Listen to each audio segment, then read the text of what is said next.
कोल्हापुरात महानगरपालिका निवडणुकीच्या माघारीची मुदत संपताच नेते मंडळी आता प्रचाराला लागलेत।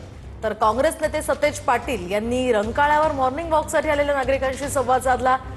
दरम्यान काँग्रेसकडून लवकरच कोल्हापूरसाठीचा जाहीरनामाही प्रसिद्ध करण्यात येणार आहे। त्यासाठी नागरिकांची मतं आणि अपेक्षा जाणून घेण्याचा सतेज पाटलांनी प्रयत्न केला।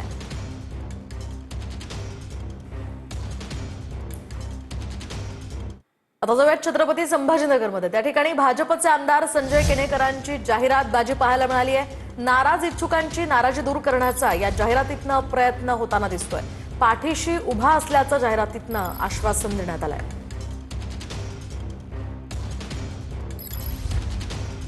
तर तिकडे धाराशिवच्या वाशी तालुक्यातल्या पारा गावात एका पवनचक्कीच्या कंपनीविरोधात आदिवासी समाजानं तीव्र आंदोलन केलं। महिलांनी थेट लाईटच्या टॉवरवर चढून हे आंदोलन केलंय। पवनचक्की कंपनीकडून योग्य मोबदला न मिळाल्याचा आरोप करत या आदिवासी महिला आक्रमक झाल्या होत्या। जमिनीचा योग्य मोबदला आणि नुकसान भरपाई मिळावी अशी मागणी यावेळी त्यांनी केली आहे।